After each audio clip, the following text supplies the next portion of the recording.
زیادتی کروں گا اگر میں بھول جاؤں شکر گڑھ اور چونڈا کی اس ماں کو جس نے ان بچوں کو پیدا کیا تھا جنہوں نے جسموں سے بم باندھ کے ہندوستانی ٹینکوں پہ لیٹ گئے تھے. یہ پڑوس میں بھارت بیٹھا ہے, وہاں تک آواز تو جائے جناب.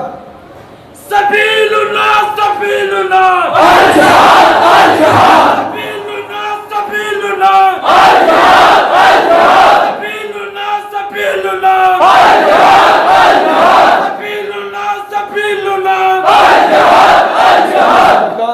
میرا ایک دوست ہے برطانیہ کا, وہ مجھے کہتا ہے کہ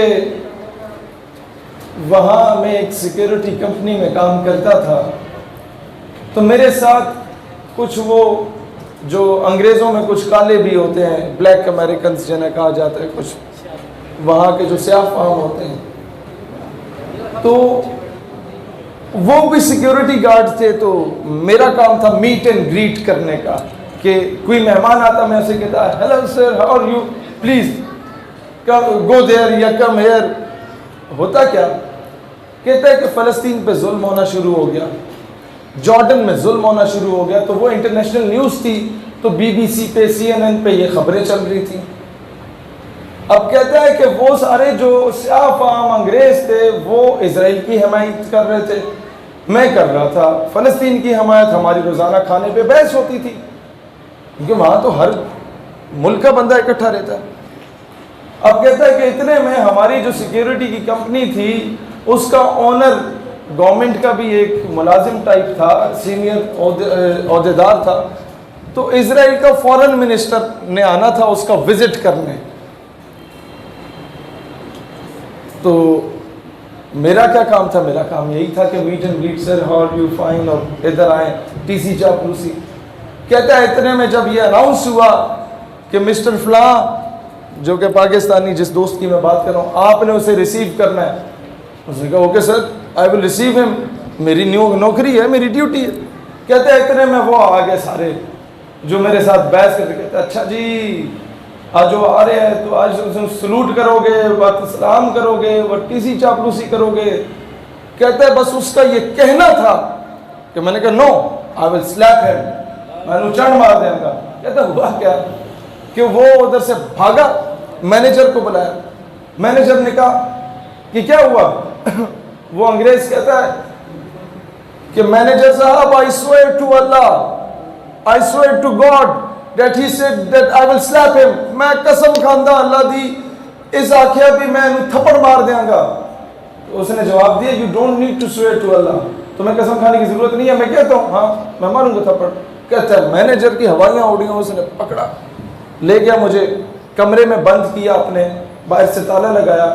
اس کے اوپر بھی ایک کیمرہ لگا ہوا تھا اور سامنے وہ ٹی وی پڑا ہوا تھا جس میں باقی کیمراز آ رہے تھے. کہتا اب میں کچھ کر تو سکتا نہیں تھا, کمرہ خالی تھا, ایویں میں ہاتھ پاؤں میرے باندھے ہوئے تھے, تو میں اس ٹی وی کی طرف ہی دیکھ رہا تھا کہ جس میں سارے ریزلٹس آ رہے تھے. کہتا ہے اتنے میں مینیجر بھاگے بھاگے اوپر سے کیمرہ دیکھ کے آتے, ڈونٹ لک دیر, اتھے نہ دیکھ, ٹی وی کی طرف کیوں دیکھ رہے ہو. کہتا ہے اس کو یہ خوف ہو گیا تھا کہ کہیں میں ٹی وی سے نکل کے اسے تھپڑ نہ مار دوں. تم ذرا سے دلیر پڑو, دشمن کا خود ہی پیشاب نکلتا ہے.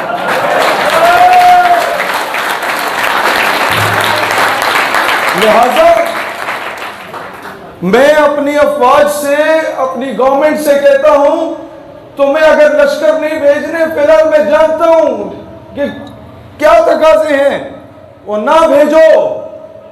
یہ جو اسٹاک پہ غوری میزائل بنایا ہوا ہے اس پہ کپڑا ہی مار دو نا, تو آدھا کشمیر ایسے ہی واپس مل جانا ہے تمہیں. میں کٹن سیکٹر اور کرن سیکٹر میں گیا آزاد کشمیر میں, تو میرا اکثر میرے بڑا اللہ کی کرم نوازی ہے جو مجھے موٹیویشن ملتی ہے نا کہ بغیر سیکیورٹی کے ہم پھر رہے ہوتے ہیں. جب چاہے کسی وزیر اعظم کو سنا دی, جب صدر مملکت کو سنا دی, جب وہ الٹی سیدھی حرکت کرے, جب چاہے امریکہ سے پنگا لے لیا, جب چاہے جا کے ڈپلومیٹک انکلیو بند کر دیا, کوئی خوف ڈر ہی نہیں. تو اس کی ایک تو سب سے بڑی وجہ یہ ہے کہ میرے آقا میری بات بنائے رکھے ہیں صلی اللہ علیہ وسلم, اور بعد میں ایک وجہ یہ ہے کہ میرا ہر دوسرے تیسرے دن ان لوگوں سے ملنا ملانا ہوتا ہے جو کشمیر میں جہاد کر کے آئے, تو ان سے مجھے وہ موٹیویشن ملتی ہے. میں آپ کو ایک سچی بات بتاؤں, کوٹن اور کرن سیکٹر میں جب آزاد کشمیر وزٹ کیا، اکثر اس طرح کے وزٹ ہوتے ہیں، آپ نے خطاب کرنا ہوتا ہے، اکثر اس طرح کے وزٹ ہوتے ہیں کہ آپ ویسے جاتے ہیں، ذرا حالات کا جائزہ لے کے آتے ہیں.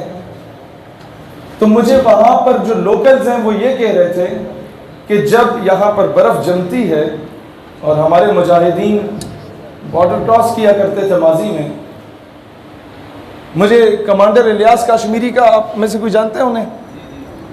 الیاس کاشمیری شہید. میں اب کیا کیا رونا رہوں کہ ہم لوگوں نے اپنوں کے ساتھ کیا کیا ظلم کیا. خیر، ان کے ایک بڑے قریبی ساتھی مجھے ملے، کہتے ہیں کہ جب ہم لوگ بارڈر کراس کر کے جاتے تھے نا، اب یہ میں فوج کی بات نہیں کر رہا، فوج تو ٹرینڈ ہے، وہ تو دنیا کی بہترین آرمی ہے، صرف ان مجاہد کی جنہیں چند مہینوں کی ٹریننگ ملی، سول ٹریننگ ملی، اور وہ خود سے ہی انہوں نے ٹریننگ کی. کہتا ہم جب بارڈر کراس کر کے جاتے تھے تو وہ بنیا ہمیں یہ کہتا تھا، ہندوستانی پوسٹ پہ جو کھڑا ہوتا تھا، کہ بھگوان کا واسطہ ہے ہماری پوسٹ کو چھوڑ دو، ہم تمہیں کچھ نہیں کہیں گے، آگے جاؤ، آگے مارو، ہونے مارو. لہٰذا آپ ذرا سے دلیر ہونا، دشمن خود ہی بزدل ہو جاتا ہے.